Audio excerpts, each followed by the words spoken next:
ప్రభువైన యేసుక్రీస్తు నామానికి స్తోత్రాలు. అందరికీ ప్రజల ఈ దినమ దేవుడి వాక్యము మొదటి సమూయేలు గ్రంథం 17వ అధ్యాయం మొదటి నుంచి చూసుకున్నట్లయితే, యూదా దేశంలోని షోకోలో కూడిన ఎపిస్తెమీము దగ్గర షోకోకును ఆర్చేకకును మధ్య దిగి ఉండగా సౌలు ఇజ్రాయేలులో కూడి వచ్చి ఏలాలలో దిగి ఫిలిష్తీయులకును ఇజ్రాయేల్ ప్రజలకును యుద్ధము జరిగింది అన్నట్లు. ఇద్దరికి యుద్ధము జరుగుతుంది. అయితే ఇక్కడ ఎవరున్నారంటే గొల్లియాతు 6 అడుగుల అజమాన భావుడు, అంటే 6 మూళ్ళ జీనుడు ఎత్తుగల మనిషి. అతని తల మీద రాగి శిరస్త్రానం ఒకటి ఉండెను. అతని యుద్ధ కవచనం ధరించి ఉండెను. ఆ కవచనం 5,000 తులముల వెండిగల ఎట్ల తులముల రాగి ఎత్తుగలది. మరియు అతని కాళ్ళకు రాయి కవచనం, అతని భుజముల మధ్యను రాగి బల్లెం ఒకటి ఉండెను. అతని ఈటెకర్ర నేతగాని ధోని అంత పెద్దది. మరియు అతని ఈటె కొన 600 తులముల ఇనుము గల ఎత్తుగలది. ఒకడు డాలును మోయిచు అతని ముందర పోవచుండెను. అంటే ఒక ఫిలిస్తీయునికి ఇన్ని యుద్ధ ఆయుధములు ధరించి ఉన్నారు. ఎవరికి? ఎందుకు? యుద్ధం చేయుటకు, ఫిలిస్తీయుల పక్షంన యుద్ధం చేయుటకు. ఈ గొల్లియాతుకు ఇన్ని రకాల యుద్ధ ఆయుధములు ధరించడాన్ని, ఎత్తును చూసి, పర్సనాలిటీని చూసి, హైటును చూసి అంత బలవంతుడు అని ధరింపజేశాడు. ఈ ఇజ్రాయేల్ ప్రజలు సౌలు తీసుకొని వెళ్ళాడు. సౌలు కూడా భయపడుతున్నాడు, ఇజ్రాయేల్ ప్రజలు కూడా భయపడుతున్నాడు. అప్పుడు అంటాడు ఆ ఎత్తుగల మనిషి, ఏమంటాడు? మీరు ఎందుకు దండిలో నిలిచి ఉంటురి? మీరు సౌలు దాసులు కారా? నేను ఫిలిష్తీయుడిని కానా? మీలో నుంచి ఒకరిని ఏర్పరిచి యుద్ధం నాకు పంపండి. మీరు యుద్ధం నాకు పంపితే నేను ఓడిపోతే మేమందరం మీకు దాసులం, మీరు ఓడిపోతే ఇజ్రాయేలులందరూ మాకు దాసులు అంటారు. ఆ మాట విన్న సౌలు ఇజ్రాయేల్ ప్రజలు వణికిపోతారు, భీతి చెందుతారు, భయపడ్డప్పుడు అప్పుడు ఏం జరుగుతుందంటే, దావీదు యెషై కుమారుడు కదా, బెత్లెహేం వాడైన యెషై కుమారుడు. యెషైకి 8 మంది కుమారులు. అందులో కనిష్ఠుడు ఎవరు? దావీదు గారు. 3 కుమారులు ఎక్కడికి వెళ్తారు? దావీదుతో యుద్ధరంగంలోకి వెళ్తారు. యుద్ధరంగంలోకి వెళ్ళినప్పుడు తండ్రి అంటాడు, ఏమని? నీ అన్నదమ్ముల క్షేమచారము నాకు తెలియజేయము, నీవు ఈ రొట్టెలను తీసుకొని సామాగ్రి తీసుకొని వెళ్ళుము అన్నప్పుడు దావీదు ఉదయకాలము లేచి తన సొంత కాపరికి ఆ గొర్రెలను అప్పచెప్పి అతను బయలుదేరి ఆ సామాన్లు ఇచ్చి వారికి ఇచ్చి ఇది వెంటనే పరిగెత్తుకొని యుద్ధ పంక్తులకు వెళ్తాడు. వెళ్ళగానే యుద్ధం జరుగుతుంటది. యుద్ధం జరిగినప్పుడు ఫిలిష్తీయుడు ముందు ఏ మాట పలికాడో అదే మాట పలుకుతాడు. ఆ మాటలు ఎవరు వింటారంటే దావీదు చెవున పడుతుంది. దావీదు చెవున పడ్డప్పుడు ఏం జరిగింది అని అడుగుతాడు దావీదు. ఈ విధంగా జరిగింది అని అంటారు. ఈ విధంగా జరిగింది అని అన్నప్పుడు దావీదుకు కోపం వస్తుంది. ఎలాంటి రేషం వస్తుంది అంటే అంటాడు, ఏమని అంటాడంటే, దావీదు 26వ వచనంలో అంటాడు, ఏమని? ఈ దావీదు అంటాడు, జీవం గల దేవుని సైన్యములను తిరస్కరించుటకు ఈ సున్నతి లేని ఫిలిష్తీయుడు ఎంతటి వాడు అని అంటాడు కదా. అంటే దేవుడి పక్షం ఆయన మాట్లాడాలి. ఇజ్రాయేల్ ప్రజలు ఎవరు? దేవుడి ప్రజలు అయింటున్నారు. ఫిలిష్తీయులు ఎవరు? అన్యదేవతల ప్రజలు అయింటున్నారు. కాబట్టి వారిని ఎలా ఎదిరించాలని మన వాళ్ళు చాలా భయపడుతున్నారు.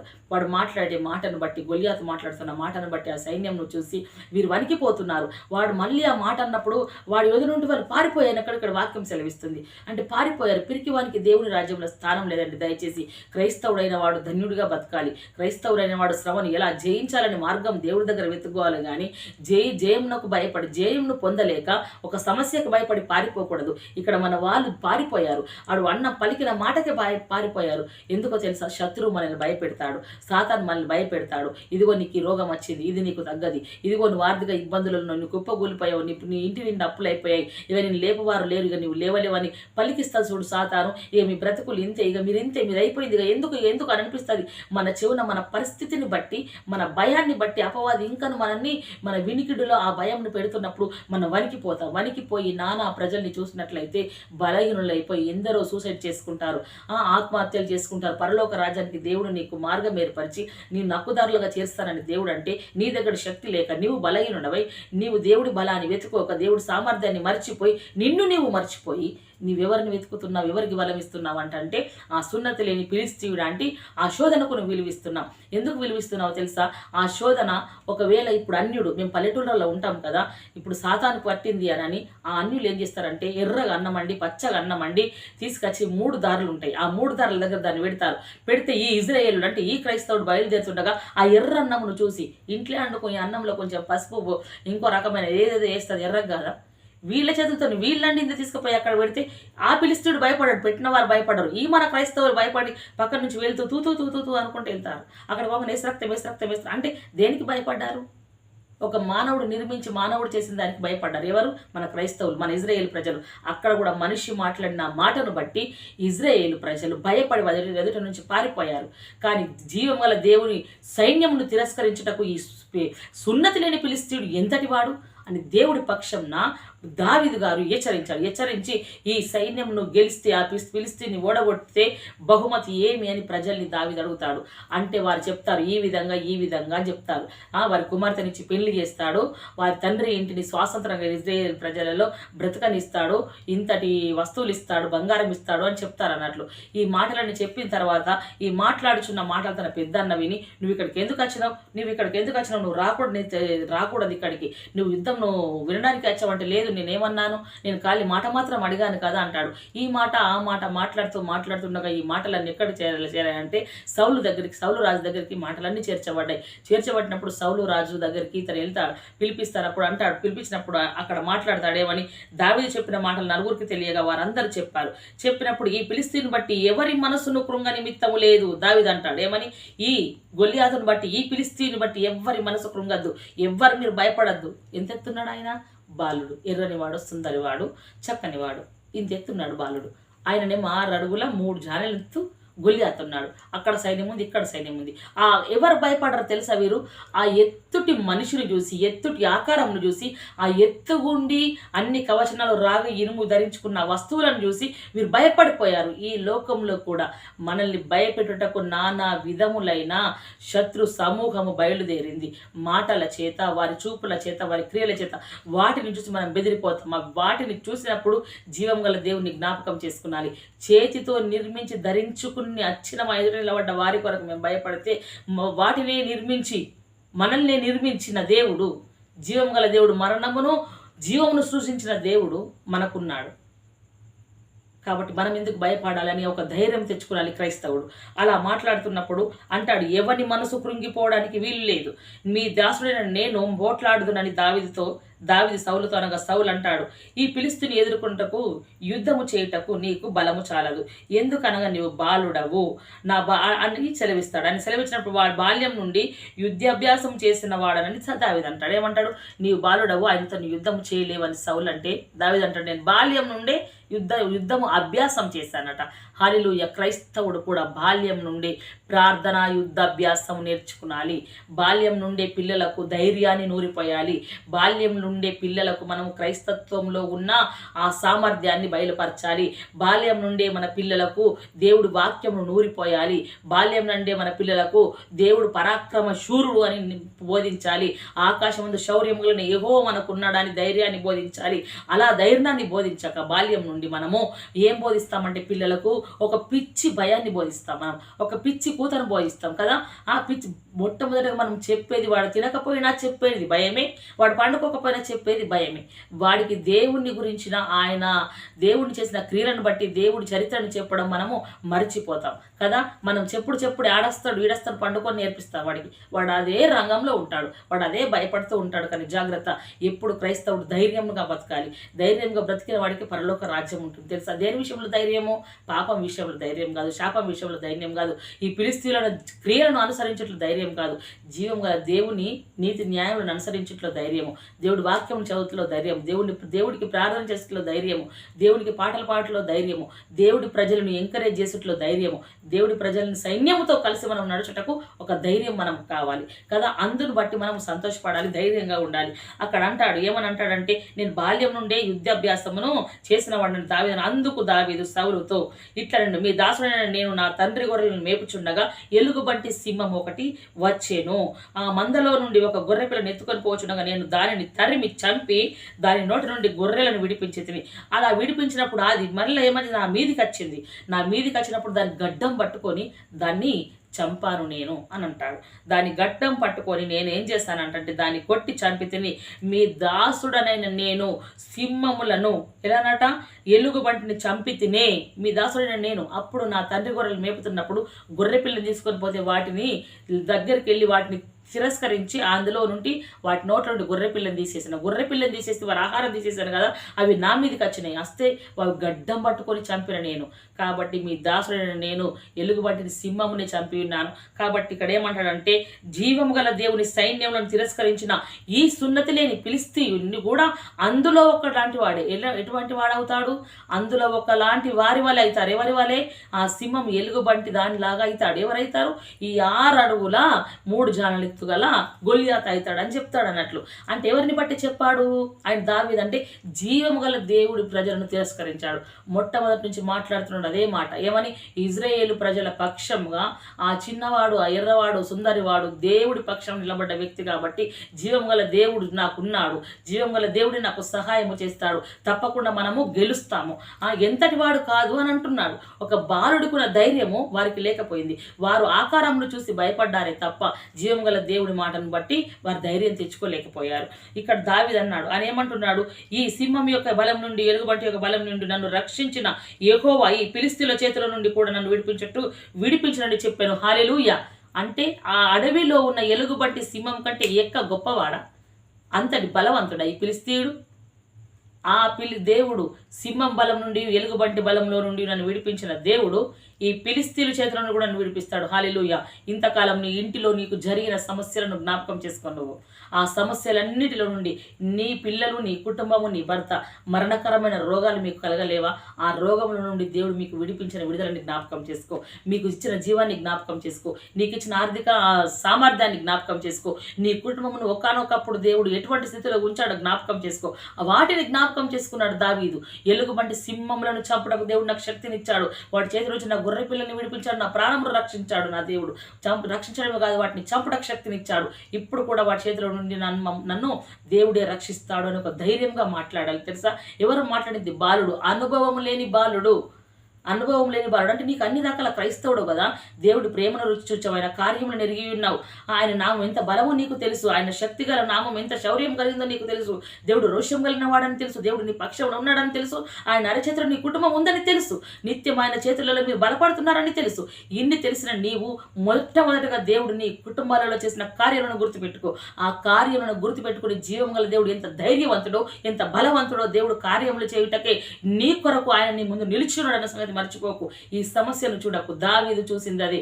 దావీదు 6 అడుగుల 3 జాడల మనిషి ఆయన ధరించుకున్న ఆయుధాలను చూడలేడు, ఆ సైన్యంను చూడలేడు. ఈయన కంటే ఎత్తుగలవాడు నాకున్నాడు ఆకాశంలో. ఆయన నా లోపల బలాన్ని రింపాడు, ఆయన నాతో కూడా ఉన్నాడు. అంటే ఆకాశంలో ఉన్నాడు దేవుడు కాదు, మన లోపల ఉన్నవాడు లోకంలో ఉన్న ఈ ఫిలిష్తీయుడి కంటే గొప్ప దేవుడు కదా. మన లోపల ఉన్నవారు ఎవడు? జీవం గల దేవుడు. ఆ మనుషుడు ఏ పాటివాడు కాదు. మనం కూడా అది జ్ఞాపకం ఉంచుకున్నాలి. జాగ్రత్త. మనము చూసిన దాన్ని భయపడకూడదు, దేవుని జ్ఞాపకం చేసుకున్నాలి. అక్కడ అంటున్నాడు, ఇన్ని చేసిన దేవుడు నన్ను తప్పకుండా నన్ను రక్షిస్తాడు. మనం కూడా చెప్పాలి సమస్యకు. ఏమని? ఏ సమస్య? ఏ అప్పులు, ఏ అనారోగ్యం, ఏ తిరస్కరణ, ఏ అవమానం, నింద, ప్రతిదీ జ్ఞాపకం ఉంచుకోండి. నా దేవుడు ఇంతకాలం ఎలా తన అరచేతుల మమ్మల్ని తింపాడో, ఎంతటి ఘనతనిచ్చాడో, ఎంతటి ఐశ్వర్యం ఇచ్చాడో, మరలా తిరిగి ఇచ్చుటకు దేవుడు సమర్థుడు. ఈ సమస్యలన్నిటిలో నుండి మరలా మమ్మల్ని దేవుడు వినిపించుటకు సామర్థ్యం కలిగిన దేవుడు, శక్తి గల దేవుడు మాకున్నాడు అని సమస్యకు నువ్వు చెప్పు.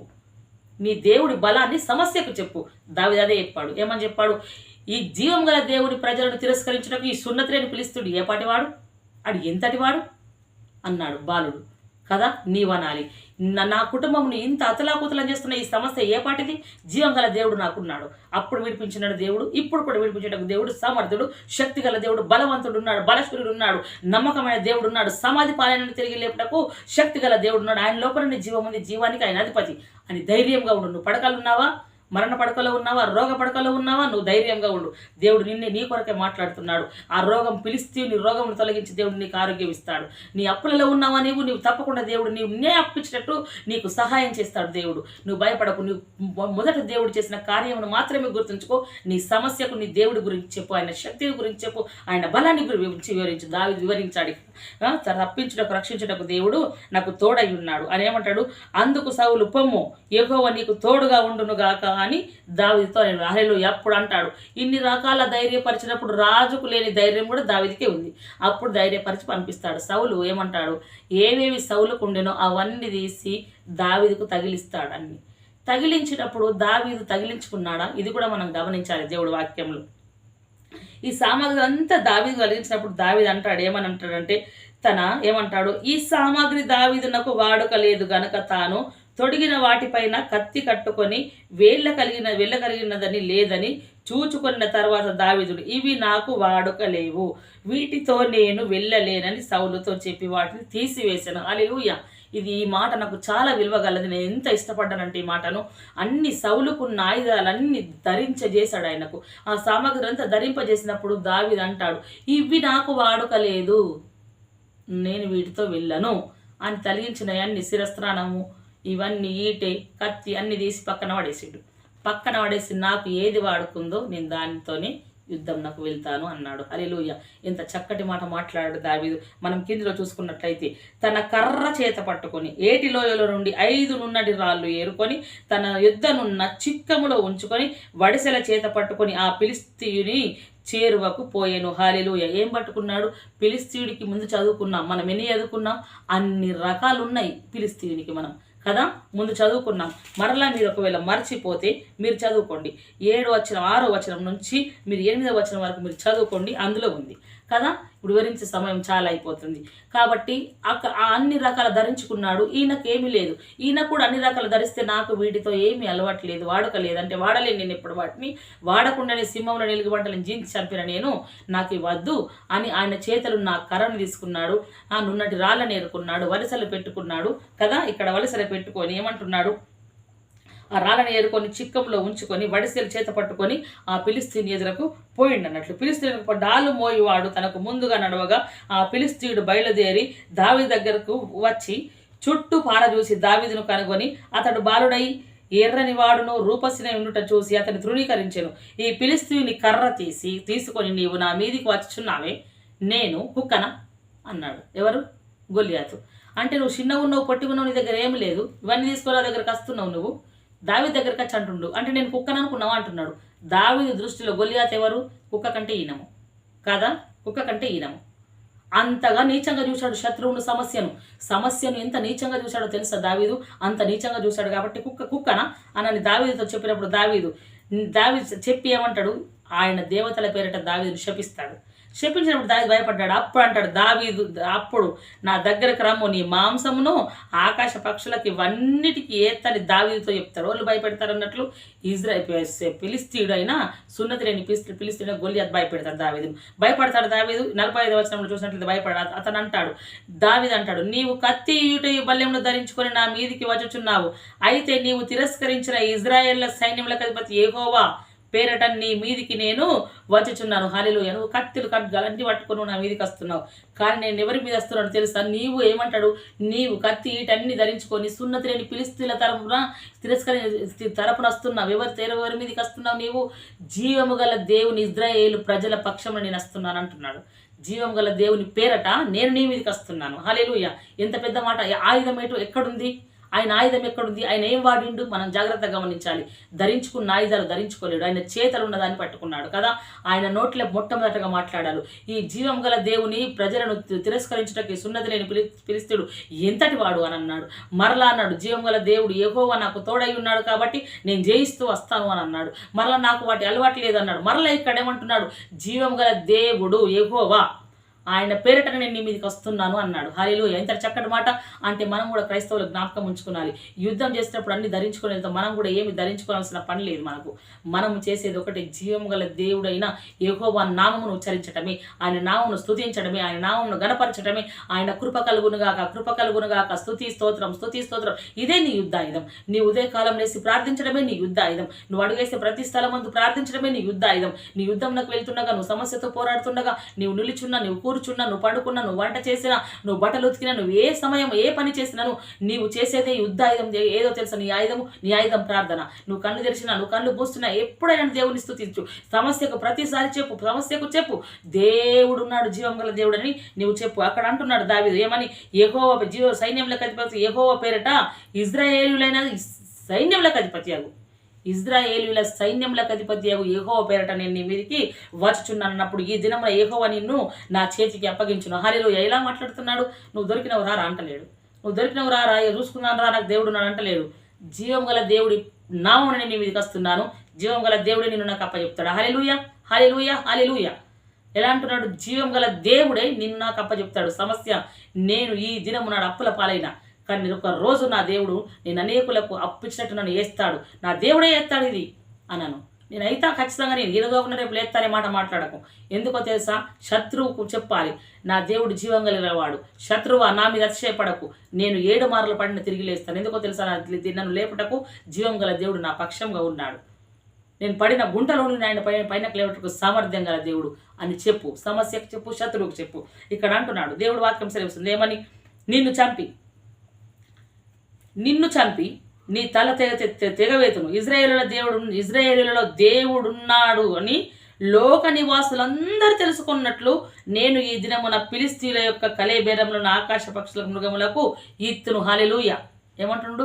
ఏమంటుండు ఇక్కడ, ఈ లోకమంతా తెలుసుకున్నట్లు ఎవరు ఉన్నారని, ఇజ్రాయేలీలలో దేవుడు ఉన్నాడని ఈ లోక నివాసులు, లోకంలో నివసిస్తున్నవారు, లోకంలో బ్రతుకుచున్నవారు ఏమని తెలుసుకున్నారన్నట, ఇజ్రాయేలులలో దేవుడు ఉన్నాడు, నీ ఇంటిలో దేవుడు ఉన్నాడు, నీ జీవితంలో దేవుడు ఉన్నాడని శత్రువు తెలుసుకునాలి. ఎలా తెలుసుకుంటాడో తెలుసా, నీ జీవితంలో కార్యం జరగాలి. కార్యం ఎలా జరుగుతుందో తెలుసా, నీవు దేవుడిని నమ్మడం వల్ల, దేవుడి మీద నువ్వు ఆధారపడడం వల్ల, మనుషుల మీద కాదు, నీవు అధికారుల మీద కాదు, వీటన్నిటి మీద ఎక్కడ ఆధారపడడం. ఒకవేళ దేవుడే నీకు కార్యం జరిగించాలని ఆయన ఉద్దేశపూర్వకంగా ఆలోచించాడు చూడు దేవుడు. అలా ఆలోచిస్తే గనక నీకు ఎంతటి వారి దగ్గరికి, నీవు ఎంత గనుల దగ్గరికి వెళ్ళినా దేవుడు నీకు పని కానివ్వడు, అది జరగనివ్వడు. ఎందుకంటే నీ జీవితంలో దేవుడే కార్యం చేయాలనుకుంటున్నాడు. దాన్ని గుర్తెరుగు, దాన్ని దినము నాడు ఆత్మ నేత్రములు తెరిచి చూడు, ఆలోచించు, నీ హృదయం అనే తలుపులు తెరువు. దేవుడు మాట్లాడుతున్నది మన కొరకే అని ఆలోచించు.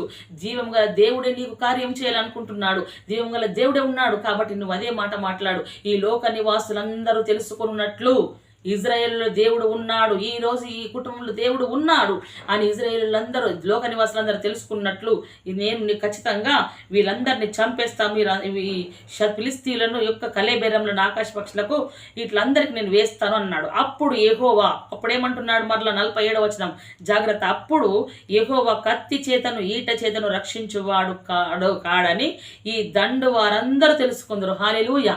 ఎలానట, అప్పుడు యెహోవా కత్తి చేత ఈట చేత, దావీదు ధరింపజేస్తారు కదా, వాటి చేత చంపడు దేవుడు అని వీరందరూ తెలుసుకుంటారు. ప్రజలు, లోక నివాసులు తెలుసుకుంటారు. ఇప్పుడు తెలుసుకున్నట్లేదా, దావీదు వడసలతో చంపాడని, యుద్ధము యెహోవాది, ఆయన మిమ్మును మా చేతికి అప్పగించునని చెప్పాను. హల్లెలూయా. ఫిలిష్తీయుడికి అప్పుడు చెప్పేశాడు ఇవన్నీ, అలా చెప్పాడు అన్నట్లు ఫిలిష్తీయుడికి ఇవన్నీ చెప్పాడు. ఇది జరుగుతుంది ఇట్లా చెప్పేస్తాం, లోక నివాసులందరూ తెలుసుకుంటారు. తప్పకుండా నీ చేతికి, మా చేతికి నిన్నప్ప చెప్తున్నాడు.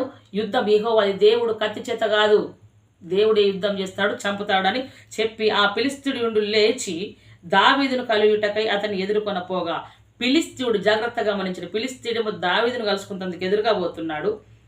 దావీదును కలుయుటకై అతను ఎదురుగా పోగా, దావీదు వారిని ఎదుర్కొనుటకు సైన్యంలో తట్టు త్వరగా పోయాను. ఇటస్తున్నాడు సైన్యంలో తట్టు, ఆయన త్వరగా పోతున్నాడు అన్నట్లు. పరిగెత్తుకొని పోయినప్పుడు తన సంచిలో చెయ్యి వేసి అందులో నుండి రాయి ఒకటి తీసి పడిసెలలో విసిరి ఆ ఫిలిష్తీయుని నుదుట కొట్టెను. ఆ రాయి వాని నుదుట చుచ్చినందున వాడు నేలపడి బోర్ల పడెను. హల్లెలూయా. ఎలా చేసిండు యుద్ధం? కత్తితో నీటతో చేశాడా? చేతిలో ఏదుందో అది, మన చేతిలో ఏదుందో దేవుడు దాన్ని ఆశీర్వదిస్తాడు. మన చేతిలో ఏదుందో దేవుడు దాన్ని దీవిస్తాడు. మన జీవితంలో ఏదుందో అదే దీవిస్తాడు. నీవు పాటగాడివా, నువ్వు పాడు, దేవుడు నిన్ను ఆశీర్వదిస్తాడు. నువ్వు ప్రార్థన పరుడివా, నువ్వు ప్రార్థించు, దేవుడు నిన్ను ఒక విజ్ఞాపనకర్తగా లేపుతాడు. నువ్వు ప్రసంగికుడివా, నువ్వు చిన్న ప్రసంగికుడు అయినా సరే నమ్మకంగా దేవుడి దగ్గర ఉండు, అందులోనే దేవుడు నిన్ను ఆశీర్వదిస్తాడు. నీవు కష్టపడి పని చేసుకుంటున్నావా, చిన్న కష్టమైనా సరే అందులోనే దేవుడు నీకు దీవెనిస్తాడు. ఎందుకంటే నువ్వు పలికే మాటలోనే ఉంది శక్తి కదా. అక్కడ పలికిండు దావీదు, అదే జరిగింది. అప్పచెప్తాడని అన్నాడు, ఆయన ఎదురుగా వచ్చాడు. ఎదురుగా వచ్చినప్పుడు ఎక్కడ కొట్టాలా, ఏం చేయాలని ఏమి దావీదు ఆలోచించలేదు. వడసల రాళ్ళు నాకు అలవాటు లేదు, ఇవన్నీ ఆయుధాలు ధరించుకోవడం నాకు వాడక లేదు, అవి నాకు వద్దు, నా చేతులు ఉన్నాయి, నాకు ఏది ఉంది వాడక, ఇలా ఇసరడం ఆయన కొట్టడం వాళ్ళకి అలవాటు కదా. ఆ రాళ్ళు తీయడం, అది వడిసె బట్టి కొట్టడం, పిట్టలను చంపుతుండు చూడు మన చిన్నతనాల్లో, అది చంపడం ఆయనకు అలవాటు. పిట్ట కంటినని చూసేసిండు అన్నట్టు గొలియాతును దావీదు. అలా చేసి తన తెగ నరికి ఆయన తెగ నరికాడు. అట్టిగా దేవుడు మన కృప చెప్తాడు. బోర్ల పడినప్పుడు దావీదు పరిగెత్తుకొని పోయి ఆ ఫిలిష్తీయుడి మీద కూర్చుండి ఆ ఫిలిష్తీయుల్లోని కత్తి తీసి వాడి తల తెగ నరికాడు. అంటే ఆలోచించి ఒకసారి, కత్తి వలలో పెట్టుకున్నవాడి అదే జీవితం వాడికి దొరికింది గొలియాతకు. ఆ తలను పట్టుకొని తిరిగి ఆయన వస్తున్నాడు. ఆయన వస్తున్నప్పుడు అప్పుడు వారందరు పట్ల ప్రజలందరూ వారి నాయకుడు చనిపోయాడని చూసి ఫిలిష్తీయులందరూ పారిపోతారు. దేశ అక్కడంతా గ్రామాలంతా దూరం వరకు పారిపోయి అందరూ నశిస్తారు అన్నట్లు. అందరూ పారిపోయినప్పుడు పట్టణంలో అందరూ కూలిపోతారు. అప్పుడు ఇజ్రాయేలు ఫిలిష్తీయులను తరుముటం మానిరి, తిరిగి వచ్చి వారి డేరాలను దోచుకునేది. ఎలానట దోచుకున్నారు? అచ్చిండ్రు ఫిలిష్తీయుల దూరలు మొత్తము వాళ్ళు దోచుకొని అయితే దావీదు ఇక్కడ అంటారు ఒక మాట వాళ్ళు 52వ వచనంలో, అప్పుడు ఇజ్రాయేల్ వారిని యూదా వారిని లేచి జయము జయమని అరుచుచు లోయ వరకును షారాయిము ఎక్రోము వరకును ఫిలిష్తీయులను తరుముచు ఫిలిష్తీయులను అతమై షారాయిము ఎక్రోము మార్గంన గాతు ఎక్రోను అను పట్టణముల వరకు కూలిరి. అక్కడ జయమని పలికారు. ఇలా తరిమినప్పుడు వాళ్ళు పోయినప్పుడు డేరాలన్నింటి దోసుకుంటూ అయితే దావీదు ఆ ఫిలిష్తీయుని ఆయుధములను తన డేరాలో ఉంచుకొని అతని తలను తీసుకొని యెరూషలేమునకు వచ్చినప్పుడు దావీదు ఫిలిష్తీయునికి ఎదురుగా పోవుట చూచినప్పుడు ఆ సైన్యాధిపతి అయిన అబ్నేరును పిలిచి, అబ్నేరు ఎవరి కుమారుడని అప్పుడు విచారణ చేస్తున్నాడు సౌలు. అప్పుడు విచారణ చేస్తే అడిగితే నాకు తెలియదు అంటున్నారు. అప్పుడు డైరెక్ట్గా దావీదుని అడిగినప్పుడు దావీదు అంటాడు, నేను బెత్లెహేముడైన యెషయ్యను నీ దాసుని కుమారుడు అని ప్రత్యుత్తరం ఇచ్చాను. హల్లెలూయా. ఎలా అప్పుడు మనకు తెలుసు, జరిగిన సంగతులన్నీ మనకు తెలుసు. ఎలా రాజయ్యాడు, అలా దావీదుకు 10,000 మంది, సౌలుకు 1,000 మంది అన్నప్పుడు ఎలా విషయం చూపు జరిగింది అనేది అవన్నీ తెలుసు. అంటే ఇదంతా ఎప్పుడు జరిగింది అని అంటే మనం ముందు వచనంలో కనుక చూసుకున్నట్లయితే ఎప్పుడు జరుగుతుందో తెలుసా? అభిషేకించిన తర్వాతనా కాదా అనేది మీరు కామెంట్ రూపంలో నాకు తెలియజేయండి. ఇది ఒక బైబిల్ చిన్న క్విజ్ అన్నట్లు లాస్ట్కు విన్న వాళ్ళకు. అంటే దావీదు ఎలా జయించాడు అనేది మనం మాట్లాడుకున్నాం. దావీదు ఏ ఆయుధం ఉపయోగించాడని మాట్లాడుకున్నాం. దావీదు నా నోటి నుండి దివ్యంగల జీవుని గురించి ఏం మాట్లాడాడు అనేది మనము మాట్లాడుకున్నాం కదా. అలా మనం మాట్లాడుకున్నాం కాబట్టి ఈ మాటలను బట్టి మనం ఎట్టిగా ప్రవర్తించాలి. మనకున్న సమస్యకు దేవుడి గురించి చెప్పాలి కదా. మనం మాట్లాడుకున్న విషయం మన చేతిలో ఉన్నదాన్ని దేవుడు దీవిస్తాడు కదా. మనం ఇజ్రాయేల్యం అంటే క్రైస్తవ సమాజంను ఎవరన్నా అంటే మనం ఏ రీతిగా రోషం గల ఉండాలి? మనం జీవం గల దేవుని పిల్లలం. మన లోపల ఉన్నవారు ఎవరు? లోకంలో ఉన్న వారి కంటే గొప్పవాడు. మనం దేనిని చూసి భయపడద్దు. మనిషి అంటున్న మాటను చూసి భయపడద్దు. వారి బెదిరింపులకు మనం వనకకూడదు. మనం భయపడ్డామా మనం పిరికి వారమి. జాగ్రత్త. అందుకే క్రైస్తవులు ధైర్యంగా ఉండాలి. మనం ధైర్యంగా ఉన్నారు మన భక్తులు ఆ కాలంలో కదా. అగ్నిగుండంలో పడవేసినను వారు ఎప్పుడు జీవం గల దేవునికే వారు అతని పక్షంలోనే ఉన్నారు, కానీ ఆ ప్రాణం లేని విగ్రహాల పక్షంలో వారు లేరు కదా. కాబట్టి మనం కూడా అదే రీతిగా ఉండకు దేవుడు మనకందరికీ కృపను అనుగ్రహించును గాక. ఈ వాక్యం మనందరి ఆత్మ నిమిత్తం దేవుడు దీవించి ఈ వాక్యానుసారంగా మనకు దేవుడు బలము, ఆయన ఆత్మ కృప బలము మనకు దయచేయును గాక. ఆమేన్. Praise the lord. దయచేసి సబ్స్క్రైబ్ చేయండి, షేర్ చేయండి, లైక్ చేయండి. తప్పకుండా మెనోహోజీ ఛానల్ గురించి ప్రార్థించండి. Praise the lord.